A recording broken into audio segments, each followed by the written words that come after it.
Você está no Pode Ler e Escrever, o podcast literário. Por aqui, conversamos com escritores, profissionais do livro, produtores de conteúdo e amantes da literatura. Chega mais e aprenda com a gente. Olá, pessoas. Está começando mais um episódio aqui do Pode Ler e Escrever. A nossa convidada de hoje é a Bia Crespo. Bia, tudo bem? Como que você está? Oi, Juliana. Tô ótimo. E você? Ótimo também. Um prazer ter você aqui. E eu vou fazer uma mini introdução aqui da sua biografia. Ela é bem extensa. Aqui é um podcast literário e a gente vai muito além da literatura, porque toda a sua trajetória ela é muito incrível e, no fundo, tudo é arte, né? No fundo, são outras mídias, mas você é roteirista, escritora, é produtora, você tem a formação em audiovisual, trabalha com cinema e TV há mais de 10 anos. Escreveu alguns longas, de muita relevância, como 10 Horas para o Natal, A Sogra Perfeita, e a série da Globoplay, Rensga Hits, que lançou agora, em 2023, seu romance de estreia, Eu, Minha Crush e Minha Irmã. Bom, falei tudo certinho? Tudo certinho. Que bom que você falou tudo, que se você tivesse falado só a parte literária, era uma frase, né? Não era... Não, mas aí, é uma das várias dúvidas que eu tenho, porque, escrever um livro, claro, é desafiador e tudo mais. Eu não consigo nem falar que você é uma escritora iniciante, porque quando você escreve longas, a parte do roteiro tem toda uma parte escrita, por mais sejam formas diferentes de escrever. Então, essa contextualização é muito importante. Eu imagino também que deve ter sido uma bagagem bem legal para você chegar a escrever um livro, né? A gente pode até começar por esse tópico. Te ajudou, a escrever esse seu primeiro romance, toda essa bagagem que você tem com as artes, com o roteiro? Foi importante? Você acha que sim? Fez toda a diferença, né? Muita gente me pergunta, muitos autores mais iniciantes perguntam, e com razão, né? Sim. Como foi que você chegou agora esse ano e já publicou por uma das maiores editoras do Brasil, né? Que é a Seguinte, é o selo da Companhia. Sim. Muita gente tem essa dúvida, eu acho uma dúvida super pertinente. E eu sempre respondo, eu estou chegando agora na literatura, mas eu sou escritora profissional, só que de outra área, né? Sim. E esses meios de escrita, eles se comunicam. Porque quando a gente escreve roteiro, a gente aprende muito sobre dramaturgia, sobre construção de personagem, Sim. a regra dos 3 atos, né? Coisas que dá para aplicar na literatura tranquilamente. Então, quando eu escrevi meu primeiro livro, eu já tinha escrito mais de 30 projetos de audiovisual. Sim. Eu já estava trabalhando há uns 7, 8 anos com roteiro de filme, de série. Então, escrever o livro não foi muito diferente. A parte da estrutura da história, que é a parte que onde muda. o pessoal tem mais dificuldade quando está começando, estava toda lá. O que foi difícil foi escrever os pensamentos. Porque isso não tem. Sim. São estruturas diferentes de escrita e você, naturalmente, teve que estudar, aperfeiçoar esses detalhes, esses pensamentos, mas, de certa forma, te deixou mais completa em questão profissional de escrita, porque é para uma vertente nova e a bagagem ajuda, mas, ao mesmo tempo, você se aprimora, você coloca mais um pouco ali na sua carreira. Mas, bom, a gente chegou no hoje, Eu gosto sempre de começar do histórico, Onde que a Bia começou, do interesse do audiovisual, desde nova, desde criancinha, como que surgiu o interesse, assim, pelas artes? Foi desde a adolescência, assim, desde os 13 anos eu já fazia filmes, com as primeiras cybershots que existiam, Sim, tive também. Eu fui adolescente. Início dos anos 2000 ali, 2000. Quando eu comecei a fazer meus filmes, não tinha nem YouTube ainda. Foi mais ou menos na época que o YouTube estava começando.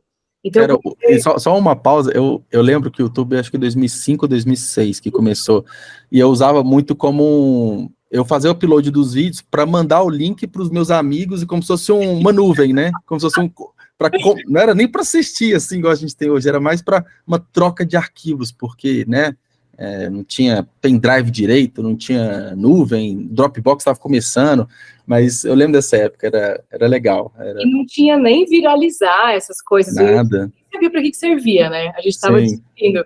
E eu, nessa época, comecei a filmar os trabalhos de escola. Ao invés de fazer aquela coisa engessada de chegar lá, apresentar um PowerPoint, eu chamava meus amigos e falava, que legal. Vou fazer dramatização. Então, legal.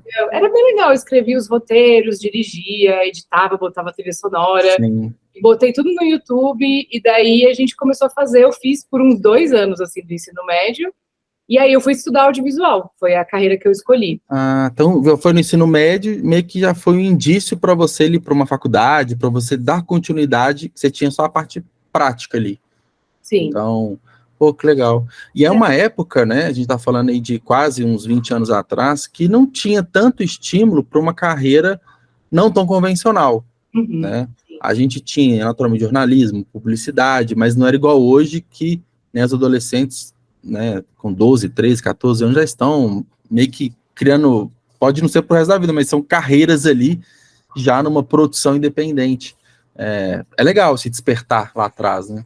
Pô, essa criação de conteúdo, como a gente vê hoje em dia, não existia na época. A gente tinha câmera mini DV, que era uma fitinha, e aí tinha que passar por um cabo para o computador, e daí tinha que editar uns programas que eram super pesados, travava tudo o tempo todo. Não tinha isso de pegar e editar que nem... No CapCut, né? Porque no celular rapidinho não tem. Então, era um conhecimento adquirido. Eu lembro que eu tinha que ir nas livrarias, procurar livros que fossem manuais de programa de software, de edição. E aí eu me interessei, mas eu gostei. Então, eu falo que eu tenho um caminho muito diferente dos outros autores, que geralmente começam autores e vão para o audiovisual. Eu sempre quis contar histórias para o audiovisual, dessa forma. Essa é a minha narrativa. Eu fui para a literatura porque eu não conseguia mais, eu encontrei uma barreira no audiovisual para contar as histórias que eu queria, e aí a literatura tem muito mais liberdade nesse sentido, né? Eu já conversei com outras pessoas que trabalham com audiovisual, e não sei se com você foi isso, mas acho que essa sua fala até que responde a pergunta. Porque, de repente, você tem um roteiro, você pensa num baita de um roteiro, só que, às vezes, não vai ao ar, né? A produção não vai para frente. Com o livro, se você pensa numa história legal, você publica o livro, ele está ali. É mais ou menos por aí. Esse conseguir, né, a sua história com a literatura te permite publicar, vender, divulgar, que às vezes no audiovisual você não consegue, que para no roteiro, aí ninguém fica sabendo que existe essa história.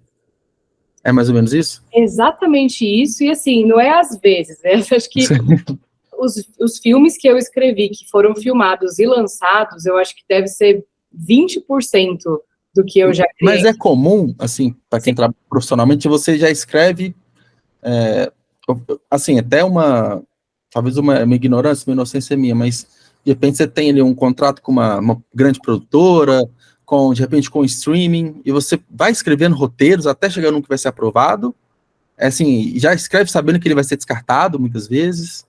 Não, geralmente é assim, eles, ou você leva uma ideia, ou eles têm um briefing do que eles querem, e aí eles te pagam para você desenvolver o roteiro. E a gente começa lá da sinopse, passa por várias fases até chegar no roteiro. Em nenhum momento está garantido que vai ser filmado. Depois que você chega na última versão do roteiro, geralmente depois de um ano trabalhando nisso, aí eles decidem se vai filmar ou não. Isso quando é um streaming, né? Quando a gente tem leis de incentivo, que agora a gente vai voltar a ter um pouco mais, já é garantido que vai filmar. Mas não, nem sempre, né? Que eles ainda estão captando dinheiro, pode demorar, né? Mas no streaming é assim, porque, vamos supor, um orçamento de um longa-metragem, 15 milhões de reais. Para eles financiarem o desenvolvimento, a parte do roteiro, isso é uma parcela ínfima do orçamento. Então, eles acabam investindo, sei lá, em 20 roteiros para ver como é que fica, e eles vão filmar 5 no ano. Ah, tá. Então, e quando você fala 20, são 20 roteiristas ali, meio que um processo seletivo para o melhor. Assim, acho que não é nem o melhor, é o que está mais de acordo com o briefing, porque no streaming muda muito rápido. Então, às vezes, quando você começou a desenvolver, eles queriam, por exemplo, projetos voltados para o público feminino, jovem adulto. Quando você terminou de desenvolver, agora eles querem projetos para o público masculino de 40, 50 anos. Até pelo esse tempo de desenvolvimento, hoje está mudando muito rápido, é muito dinâmico, né? Muito rápido. Então, eles acabam descartando muito mais coisas do que eles fazem, porque o investimento para você desenvolver um roteiro, ele é muito pouco perto do que você gasta. Meio que compensa, né? Meio que compensa, né? Sim. Mas é frustrante.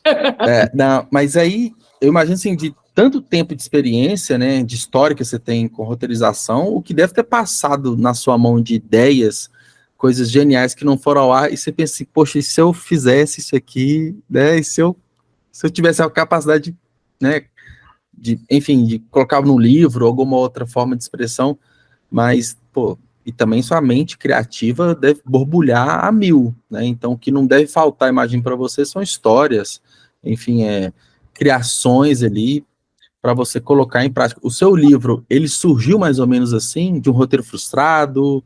Como que foi? Foi pior, eu acho. Surgiu de um filme frustrado, que também é outra coisa que acontece. Às vezes você consegue ultrapassar essa barreira de ver o seu roteiro indo para a filmagem, sim, mas aí vem um diretor, ou às vezes uma produtora, que muda tudo. E eles podem, assim, pelos contratos, como eles... Sim, sim. Por mais que eu tenha tido a ideia original e eu tenha realizado o roteiro, se eles quiserem me demitir, contratar outras pessoas e reescrever várias coisas, eles podem. Então, e fizeram isso com o roteiro que eu tinha. E nesse roteiro, era uma comédia, assim, não era nada muito nichado, era uma comédia bem popular, mas tinha um casal de meninas que eu tinha colocado, que é uma coisa que eu tento colocar, alguma traminha LGBT nos meus filmes, pra gente ter algum tipo de representatividade dentro de grandes comédias. E é difícil, né, porque a gente tá com um público conservador e tal. Mas não é nada muito na cara, era uma subtrama. Sim. E aí, por motivos que foram além do meu conhecimento, acabaram decidindo tirar esse casal numa das reescritas. Sim. E eu descobri tudo isso quando eles já tinham anunciado na imprensa que o filme ia começar a ser filmado e que os roteiristas eram eu e mais um monte de gente que eu nem conhecia, nem sabia quem era. Então, infelizmente, isso é mais comum do que a gente imagina. O roteirista é muito maltratado, é totalmente jogado de escanteio na escala das filmagens, no Brasil, principalmente. E eu fiquei muito triste com isso. Então, naquele mês que eu tive a notícia, eu tirei um mês sabático do audiovisual. Parei para descansar minha cabeça e pensar no que eu queria fazer. E comecei a pegar alguns arquivos de Word que eu tinha da pandemia com coisas escritas, assim, meio soltas. E eu, em algum momento da pandemia, lá em 2020, eu tinha começado a escrever essa história. Assim, como um teste, assim, de narrativa em primeira pessoa, contando e tal. Não sei muito bem de onde veio, mas estava lá. Uma menina contando da irmã dela, que era mais popular, e ela gostava de uma garota que gostava da irmã e tal. E eu achei esse arquivo e falei, cara, eu achei essa história interessante, é fofa, eu vou continuar. E foi uma forma de eu que me recuperar e recuperar o controle. Sim. E aí eu decidi, poxa, na metade, agora eu vou fazer essa estrutura de 3 atos e vou terminar. E aí terminei a primeira versão do livro. Ah, que legal. Você ressignificou, né, a frustração que você teve, né? Tomara que para um próximo livro você não precise disso, né? Assim, eu não vou dizer que depois disso tudo foi flores, porque eu vivi muitas coisas ruins ainda, principalmente nesse tema, assim, de tentar contar histórias LGBT. Realmente é muito difícil no audiovisual, assim, porque você bate na trave o tempo todo e não vai para frente, mas, enfim. Eu acho que é uma luta, né, que é constante. Eu imagino que esteja um pouco melhor do que uns anos atrás, mas ainda é um chão uma estrada muito longa a ser percorrida, né? Você sabe que eu acho que tá melhor do que, sei lá, 20 anos atrás, mas tá pior do que 10 anos atrás. É mesmo? Viveu um sucesso. Porque pelo menos uns 10, 8 anos atrás, os streamings estavam chegando. E eles queriam chegar de forma impactante, né? Então eles falaram, a gente vai ser disruptivo, a gente vai contar histórias diferentes. Então, muita coisa legal veio com a Netflix, a Amazon e tal. Depois, agora que eles estão em decadência, eles estão procurando um público mais conservador, né? É um público mais seguro ali, um maior público, né? O público, de repente, de novela. Isso. Né? Entendi. Eles querem agradar todo mundo. Então, agradar todo mundo significa desagradar as minorias, na maior parte das vezes. Sim. Então, assim, tudo que eu tinha em desenvolvimento LGBT foi cortado de um ano para cá. E agora questão mercadológica, né? É o mercado, né? O mercado ditando, né? Exatamente. E você acha, por exemplo, a perda, por exemplo, de uma figura tipo Paulo Gustavo, né? Que é uma baita de uma figura super referência aqui no Brasil, impacta de certa forma, porque, não sei, estou no chutômetro, imagino que ele consiga levar, né? De repente, atingir esse público conservador, né? Ele, como uma pessoa LGBT, enfim, você acha que isso influencia positivamente ter essas figuras, essas grandes figuras no meio artístico do Brasil para alavancar, abrir portas? Enfim, enquanto você não tem mais, pelo menos para mim, eu estava num expoente absurdo, né? Enfim, na época que ele se foi, você acha que faz sentido, assim, quando tem essas figuras maiores, assim, de abertura de mercado? Eu acho que hoje em dia, para ter um projeto LGBT feito com um grande orçamento, em grande escala, para um grande público, só se tiver alguém, uma pessoa ali carregando nas costas, alguém da magnitude do Paulo Gustavo. Isso não só no Brasil, nos Estados Unidos também, no exterior. Tanto que eu sempre falo, assim, quando me perguntam sobre isso, que eu acho que não basta ter artistas LGBT, a gente precisa ter executivos. Ou pelo menos executivos que defendam. Porque tem os tomadores de decisão, né? É quem põe dinheiro, quem controla o dinheiro ali tem que ser, né? Sim, os presidentes dos canais, sabe? Os diretores de conteúdo, porque enquanto forem só os artistas, a gente sempre vai bater nesse muro lá na frente, né? O artista é a base da pirâmide, né? Então... A não ser que seja um artista igual o Paulo Gustavo, que também é produtor, né, roteirista, alguém que tem esse poder de levar as histórias adiante mesmo. Sim. E das suas produções que você mais se orgulha, que tiveram maior exposição, quais foram? Eu falei 2 aqui no começo, tem alguma outra? Ou, enfim, fale de algumas delas pra gente. Olha, eu gosto muito do 10 Horas para o Natal, tá chegando agora o Natal, acho que sempre vale lembrar, tá na Amazon Prime, é um filme que eu gosto muito, porque ele foi o primeiro filme de Natal brasileiro que a gente fez, ele foi filmado e desenvolvido um pouquinho antes do Tudo Bem no Natal que Vem, que é da Netflix, sim. Só que aí, por causa da pandemia, eles acabaram estreando quase ao mesmo tempo. Sim. Porque o 10 Horas para o Natal era para ter estreado em 2019, só que aí tava uma confusão com a Ancine e jogaram para 2020. Mas eu gosto muito, porque é um filme infantil, e eu gosto muito de falar com esse público, então, e foi o primeiro filme que eu fiz como roteirista mesmo, uma ideia original minha e tudo mais. Que legal. Dá bem orgulho, assim, né? O Natal, assim, já é uma época gostosa, assim, eu gosto bastante, né? Imagino que você também sinta isso, né? Então, tudo casa, né? A época, né, você como, né, capitaneando aí o roteiro, que legal, dá orgulho, né? E assim, é legal que é um filme que todo ano você vai lembrar dele, né? Porque ele é temático, né?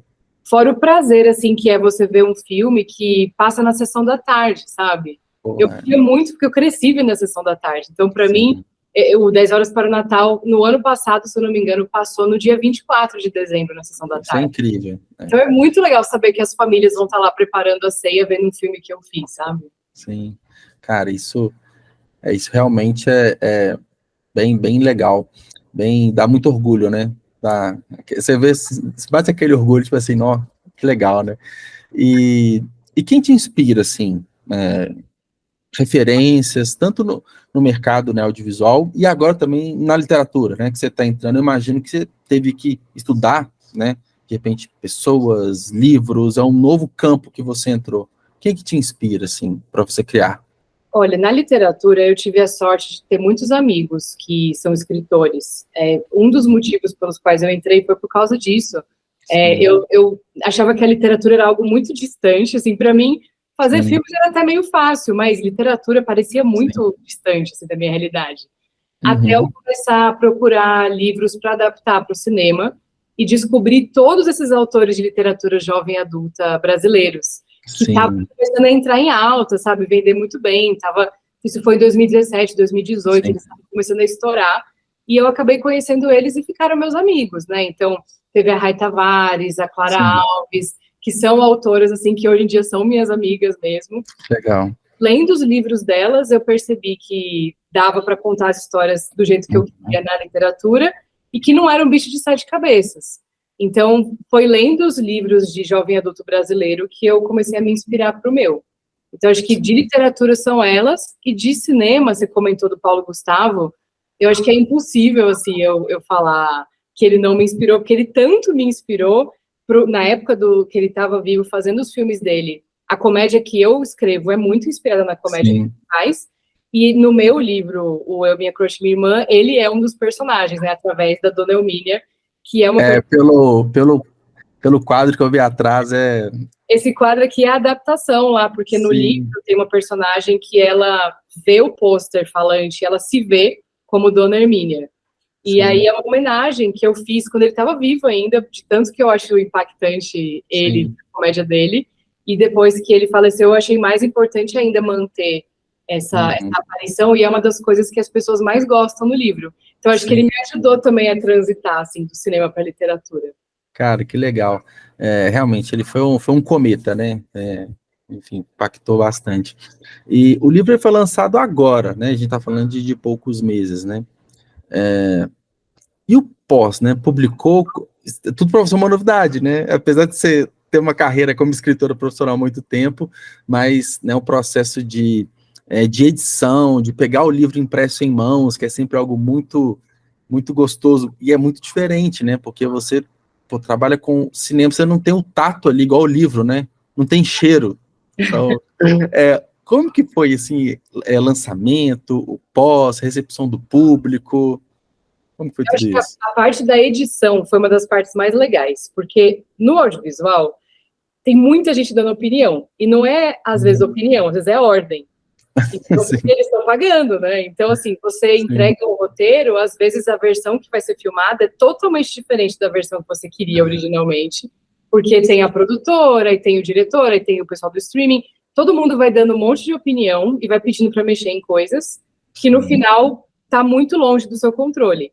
Então, ter passado pelo processo de edição literária foi muito legal, porque a minha editora falava, dava sugestões, e ela já sabia que eu tinha essa vivência no audiovisual, e ela falava assim, mas você só faz o que você quiser, livre-arbítrio.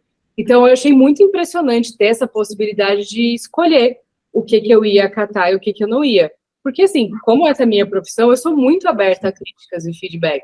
Eu tenho que lidar com isso, mas poder escolher o que eu não achava que combinava com o livro foi muito legal. Tipo, eu me vi como autora pela primeira vez mesmo, quando o livro foi publicado. Era diferente de uma ordem para uma sugestão, né? Exato, era tipo, aquilo lá sou eu, o que tá naquela página foram decisões que eu tomei, e ver o livro pela primeira vez foi incrível. Acho que a parte mais legal foi quando as pessoas começaram a vir falar que tinham lido, que tinham gostado, me reconhecendo na Bienal, um mundo completamente diferente, assim, foi muito legal. Porque acaba que o roteirista não é o nome que aparece quando tem um filme, você tem diretor, né, o showrunner ali e o produtor, mas e os atores principais e tudo mais. Então, na figura de autora, é meio que como você basicamente tipo a diretora, a produtora, a roteirista e a showrunner ali do seu livro. Então, você que tem evidência, as pessoas reconhecem você, né? Quando tem um filme, poucas pessoas falam do roteirista, ele está ali por trás. Você tem que abrir a ficha técnica de algum site especializado para ver ali qual que é o nome da pessoa. Então, literalmente, você é protagonista da sua obra. Então, e isso é uma novidade, né? Sim. Bem gostosa de sentir, por sinal, né? Uma bela diferença, porque uma das maiores batalhas que a gente tem como classe aqui no Brasil de roteiristas é essa valorização, porque os roteiristas muitas vezes trabalham muito mais tempo no projeto do que os atores, até o diretor, produtores, e a gente é apagado na hora do lançamento. Às vezes sai na matéria, não sai nem assim, criado por, ou uma série escrita por, é muito comum, como você falou, nem aparecer. E a gente briga muito por isso, sabe? Tentando conscientizar de que às vezes foi nossa ideia original, sabe? Às vezes a gente está há 10 anos ali criando aquele negócio e no final eles nem citam o nosso nome. É tudo parte do roteiro, né? Tudo parte ali da ideia, né? Se não tem a ideia, não tem os primeiros rascunhos, você não tem nada, né? E na literatura é o total oposto, assim. Os autores são soberanos, todo mundo fala deles. E, inclusive, eu tenho 8 anos, né, de carreira como roteirista. Eu nunca dei uma entrevista sobre nenhum filme meu, mas nos meus 3 meses de autora publicada, acho que eu já dei umas 6, 7 entrevistas. Pô, que incrível. Que incrível. E, assim, eu não falo numa transição ali de carreira, mas te coloca numa posição de querer investir mais na literatura, né? De apostar mais. Porque, está no seu livro de estreia. No primeiro ano ali, e já tem esse balizado, esse comparativo em questão de exposição, de entrevista, planos, assim, próximos livros, investir mais na literatura? Eu não vou mais parar, porque independente do sucesso comercial do livro, fez muito bem para mim, como artista, como pessoa, como criadora. Então, eu coloquei esse horário da literatura no meu cronograma. Então, todo dia eu faço um pouco de escrita livre, escrita de prosa, independente de ir para algum livro ou não, porque me faz bem poder escrever de forma livre, sem ter que dever nada para ninguém. Então, eu já escrevi meu segundo livro, a gente está em negociação sobre ele, para ver o que vai ser o futuro. Já escrevi um terceiro, que é um pouquinho mais curto, ele vai sair agora na Amazon de forma independente em dezembro, sim, e já tenho planos para quarto, quinto, eu acho que a ideia muito agora legal. É mais. Sim. Para quem gosta e sabe escrever e consegue encaixar na rotina, é maravilhoso, porque vai fluindo, né? Vai escrevendo, vai fluindo, e você já pode falar o nome dos próximos livros, assim, esse agora em dezembro, como que tá, já tá dando spoiler, já está falando por aí? O legal desse de dezembro é que vai ser minha primeira publicação independente. Sim. Porque eu queria, como a literatura me trouxe muita coisa boa esse ano, eu queria dar alguma coisa de volta, assim, principalmente para as leitoras LGBT que apoiaram tanto o meu trabalho. Uhum. Então, eu escrevi um conto que vai sair agora em dezembro, que vai ser totalmente gratuito. Eu vou publicar ele de graça no Kindle. Todo mundo que quiser baixar vai poder. Chama Namorada do Meu Primo. Ele é tipo um romance assim, meio erótico, rural. Sim. Eu acho que é um negócio que agrada todo mundo. As fãs gostam muito. E foi a primeira vez que eu escrevi uma coisa mais adulta, assim, eu gostei. Que legal. E foi uma tentativa. Acho que agora eu vou me divertir passeando pelos gêneros, assim, testando. Sim, que legal. E você acredita que escrevendo prosa, né, escrevendo de uma forma até mais livre, vai te ajudar em roteiros futuros também? Você acha que essa troca é legal? Eu acho que já ajudou. Eu já sinto a diferença. Eu me sinto mais livre. Eu acho que o problema de você ser um escritor profissional é que você acaba copiando muita coisa que você já fez e criando um método, sabe? Então eu acho que eu estava meio fazendo sempre a mesma coisa do mesmo jeito. E depois que eu fui para a literatura, eu sinto que eu estou me permitindo tentar outras coisas, ousar um pouco mais. Isso está sendo bem recebido. Então, eu sinto que uma coisa alimenta a outra e eu só vou me tornando melhor nas duas, né? Sim, não, faz total sentido. Isso é bem legal porque te dá até fôlego, né, para novas histórias, enfim, te dá longevidade. Imagino que isso seja legal. E assim, você tem, além desse que você vai lançar agora na Amazon, tem um segundo, terceiro, tem muita coisa para frente, e a ideia realmente é não parar, né? E onde você pretende, assim, chegar? Assim, você tem algum objetivo, tanto no audiovisual quanto literatura, do tipo, você fala assim, alcancei, consegui. Você tem em mente, assim? Eu tenho, assim, é engraçado que eu acho que o sonho de muitos autores é adaptar um livro, né, para o audiovisual, e eu não tenho esse sonho. Sim. Eu acho que por causa de tudo que eu já vivi, não é uma coisa que eu penso, pelo menos por agora. Eu acho que a gente está numa fase muito complicada mesmo do audiovisual. Eu gostaria de adaptar no momento que eu tenha mais poder, talvez, de decisão. Sim. Então, o meu objetivo mesmo profissional a longo prazo, para daqui a uns 4, 5 anos talvez, é chegar num lugar de poder da carreira, assim, de... Tipo uma diretora, algo nesse sentido, ou não? Eu não sei, porque é outra área, né? Eu até penso em dirigir, mas não sei. Eu agora vou ser pela primeira vez chefe de sala de roteiro, que já é um cargo legal, de orientação, né, dos outros roteiristas. Legal.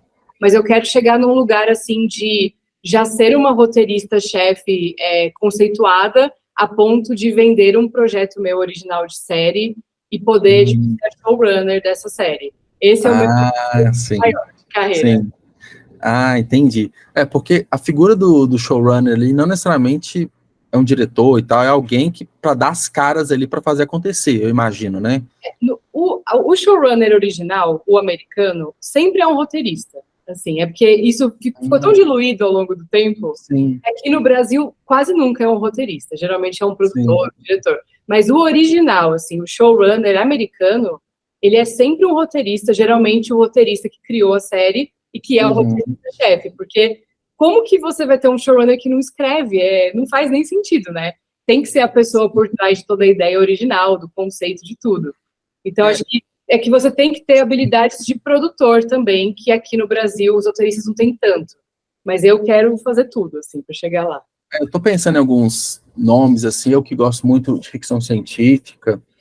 A gente teve The Last of Us agora, que foi muito sucesso, o Neil Druckmann, né? Ele que escreveu a história do jogo, né? 10 anos atrás, então... Aí eu tô pensando assim, o cara começa com a história, né? Ele que escreve, ele que conhece tudo ali, ele tem condição de conduzir da melhor forma. E eu imagino até para dar entrevista, para dar detalhes sobre toda a obra, ninguém melhor quem escreveu linha por linha ali, né? Alguém que vai conhecer de ponta a ponta a história, né?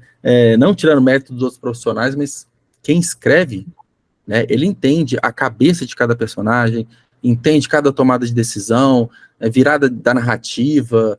Então, pô, faz total sentido, né? Sim, e lá nos Estados Unidos, o comum, em séries principalmente, é que os diretores sejam contratados para dirigir episódios específicos. Então, eles pegam essa visão do showrunner e dos roteiristas e aplicam. Então, os roteiristas são soberanos no texto. O texto que vai para os diretores, eles têm que filmar o texto e chegar lá. Aqui no Brasil, que é bagunça, que você escreve um texto e daí os diretores, que aqui são considerados os grandes chefes das obras, eles pedem para mexer, eles fazem como eles querem, chega no set, eles mudam o texto.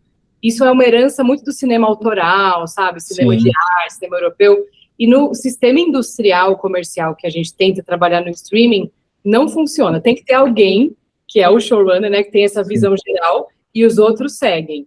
É mais ou menos assim que deveria funcionar. E você chegando alcançando esse objetivo, aí você pretende, enfim, não sei de que forma, mas de implementar, de repente, o correto, talvez, o que é mais usual, o que é mais interessante. Né? Eu acho que, para mim, além do certo e errado, assim, é o método que funciona. Eu acho que o sistema no Brasil, hoje em dia, de escrita de roteiro é muito desorganizado. Ele ainda tem essa herança do vamos fazendo, e ensine, editar. E eu acho que a gente precisa profissionalizar a nossa área e fazer coisas com método, porque assim a gente consegue fazer mais em menos tempo, gastando menos dinheiro. É uma forma de fazer melhor.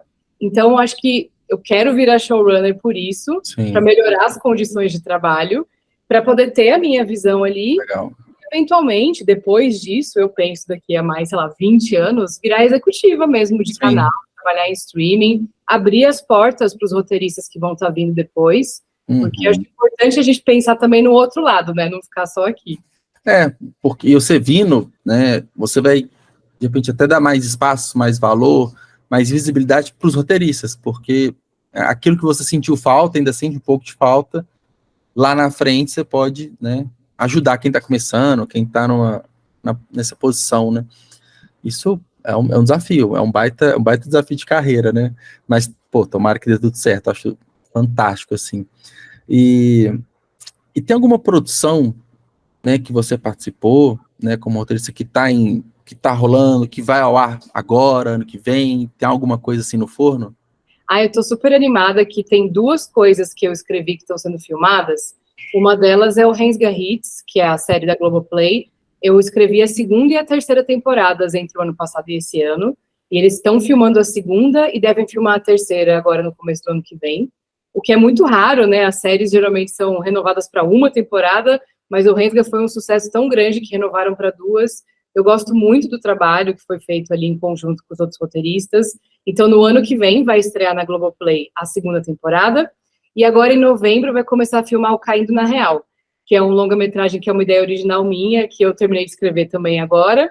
Que legal. E a gente vai filmar, é uma comédia super divertida, que é a história de um golpe de monarquia no Brasil, e eles descobrem uma herdeira do trono brasileiro de uma colada de sangue, assim, de Dom Pedro, e é uma moça, tipo, uma chapeira de lanchonete do subúrbio carioca, que não tem nenhum preparo para isso, e ela vai para Brasília ter que virar a rainha do Brasil. Então é uma sátira bem divertida, da política brasileira. Que legal, o Rensga é da Globoplay. Isso. Esse outro de qual streaming que é? Eu não peguei. O Caindo na Real não é de nenhum streaming, ele foi ser feito com dinheiro da Ancine e vai estrear no cinema. Vai para cinema, né? Que legal. Que massa. E pensando em série, igual o Rensga, você escreve a 1ª temporada, e depois vamos ver se dá certo, né? Fica rezando. Você sai correndo para fazer a 2ª. Eu imagino que quando aí, renova para a 2ª, é uma correria, né? Eu imagino. De escrever, já tem que gravar e tudo. E assim vai, temporada a temporada, né? É uma correria, porque da hora que você começa a escrever até a hora que vai ao ar, geralmente passa 2 anos, né? Porque só para escrever é 1 ano, uma temporada, mais ou menos. De 8 meses a 1 ano. Mas geralmente a série, todo ano tem uma temporada nova, né?